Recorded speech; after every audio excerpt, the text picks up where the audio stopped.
ഇന്നത്തെ വീഡിയോയിൽ ഒരു അടിപൊളി ഇഫ്താർ സ്നാക്കിന്റെ റെസിപ്പിയാണ് ഷെയർ ചെയ്യുന്നത്. നമുക്ക് ഇഫ്താർ പാർട്ടികളിലെല്ലാം സെർവ് ചെയ്യാൻ പറ്റുന്ന ഒരു അടിപൊളി റെസിപ്പിയാണ്. അപ്പോൾ നമുക്കിത് ഉണ്ടാക്കാൻ വേണ്ടിയിട്ട് ആദ്യം തന്നെ ഒരു പാത്രത്തിലേക്ക് 1 സ്പൂണ് ഇൻസ്റ്റന്റ് ഈസ്റ്റ് ഇട്ട് കൊടുക്കാം. അതിലേക്ക് 1.5 സ്പൂണ് പഞ്ചസാര ചേർത്ത് കൊടുക്കാം.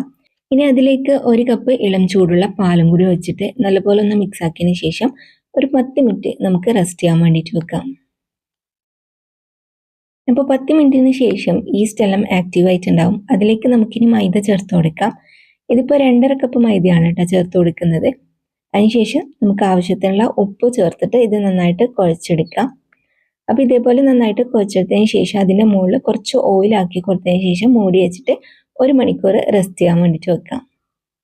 ആ സമയം കൊണ്ട് നമുക്ക് ഒരു ഫില്ലിങ് റെഡിയാക്കാനുണ്ട്. അതിന് വേണ്ടിയിട്ട് നമുക്ക് ഒരു പാത്രത്തിലേക്ക് കുറച്ച് ഓയിൽ വെച്ച് ചൂടാക്കിയതിന് ശേഷം 1 സ്പൂൺ ഇഞ്ചി വെളുത്തുള്ളി പേസ്റ്റ് ഇട്ടിട്ട് ഒന്ന് വറുത്തെടുക്കണം. ജസ്റ്റ് ഒന്ന് സോട്ട് ചെയ്തെടുത്താൽ മതി. അതിലേക്ക് നമുക്കിനി ചിക്കൻ ചേർത്ത് കൊടുക്കാം. ഇതിപ്പം ബോൺലെസ് ചിക്കനാണ് എടുത്തത്. 250 ഗ്രാം ബോൺലെസ് ചിക്കനിലേക്ക് കുറച്ച് ഉപ്പിട്ടിട്ട് അതിൻ്റെ മേലെ നമുക്ക് കുറച്ച് കുരുമുളക് പൊടിയും കൂടി ഇട്ട് കൊടുക്കാം.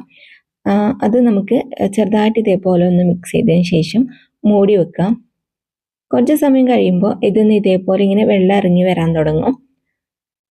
എന്നിട്ട് ആ വെള്ളത്തിലാണ് കേട്ടോ നമ്മളിത് കുക്ക് ചെയ്യേണ്ടത്.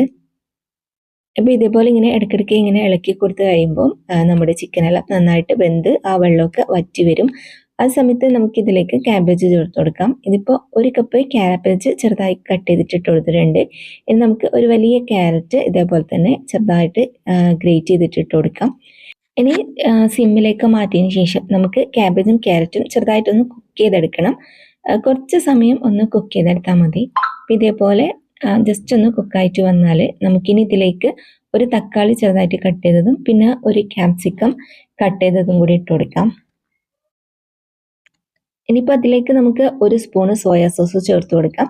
പിന്നെ ഒരു 3-4 ടേബിൾ സ്പൂണ് ടൊമാറ്റോ സോസ് കൂടി ചേർത്ത് കൊടുക്കാം. എന്നിട്ട് ഇതെല്ലാം കൂടി നന്നായിട്ടൊന്ന് മിക്സ് ആക്കണം. അപ്പോൾ ഇതേപോലെ എല്ലാ സ്ഥലത്തും ആവുന്ന രീതിയിൽ നന്നായിട്ട് മിക്സ് ആക്കിയതിന് ശേഷം ഇനി ലാസ്റ്റായിട്ട് നമുക്കിതിലേക്ക് കുറച്ച് മയോണൈസ് കൂടി ചേർത്ത് കൊടുക്കാം. 2-3 ടേബിൾ സ്പൂണ് മയോണൈസും കൂടി ചേർത്ത് മിക്സ് ആക്കി കഴിഞ്ഞാൽ നമ്മുടെ ഫില്ലിങ് റെഡി ആയിട്ടാ. അപ്പോൾ ഫില്ലിങ്ങിലേക്ക് വേണമെങ്കിൽ നിങ്ങൾക്ക് മസാലപ്പൊടിയോ അല്ലെങ്കിൽ മല്ലിയിലോ ഒക്കെ ചേർത്ത് കൊടുക്കാം. അപ്പോൾ നമ്മുടെ ഫില്ലിങ് റെഡി ആയിട്ടുണ്ട്. ഇനി ഇതാ നമ്മുടെ മാവ് നന്നായിട്ട് പൊങ്ങി വന്നിട്ടുണ്ട്. അത് നമുക്കിനി പരത്തിയെടുക്കണം. അപ്പോൾ ഇതിൽ നിന്ന് പകുതി മാവ് എടുത്തിട്ട് ഞാൻ ഇതേപോലെ പരത്തിയെടുത്തിട്ടുണ്ട്. അധികം നേരിയതായിട്ടല്ല, കുറച്ച് കട്ടിയുള്ള മാവായിട്ടാണ് പരത്തിയെടുക്കേണ്ടത്. എന്നിട്ട് നമുക്കൊരു മൂടിയോ അല്ലെങ്കിൽ കട്ടറോ മറ്റോ വെച്ചിട്ട് ഈ ഒരു സൈസിൽ കട്ട് ചെയ്യാം.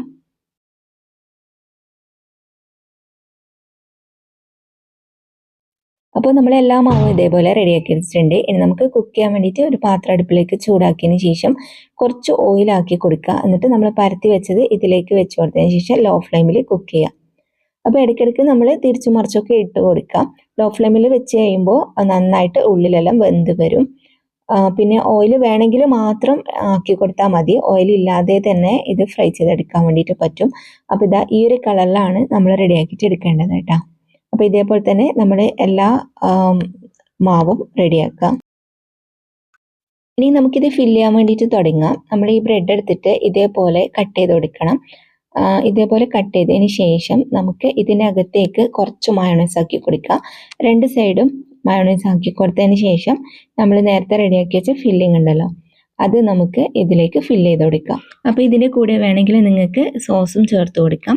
അപ്പോൾ നമ്മൾ ഇതേപോലെ നന്നായിട്ട് ഫില്ല് ചെയ്ത് കൊടുത്തു കഴിഞ്ഞാൽ നമ്മുടെ അടിപൊളിയായിട്ടുള്ള സ്നാക്ക് റെഡിയായി. കിട്ടലും ടേസ്റ്റാണ് കേട്ടോ. ഒരു പ്രാവശ്യമെങ്കിലും ട്രൈ ചെയ്ത് നോക്കണേ. അപ്പോൾ ഇന്നത്തെ ഈ വീഡിയോ നിങ്ങൾക്ക് എല്ലാവർക്കും ഇഷ്ടപ്പെട്ടു എന്ന് വിചാരിക്കുന്നു. വീഡിയോ ഇഷ്ടപ്പെട്ടാൽ മറക്കാതെ ലൈക്കും ഷെയറും കമൻറ്റും ചെയ്യുക. സബ്സ്ക്രൈബ് ചെയ്യാതെ കാണുന്നവരാണെങ്കിൽ സബ്സ്ക്രൈബ് ചെയ്തിട്ട് സപ്പോർട്ടും കൂടി ചെയ്യണേ.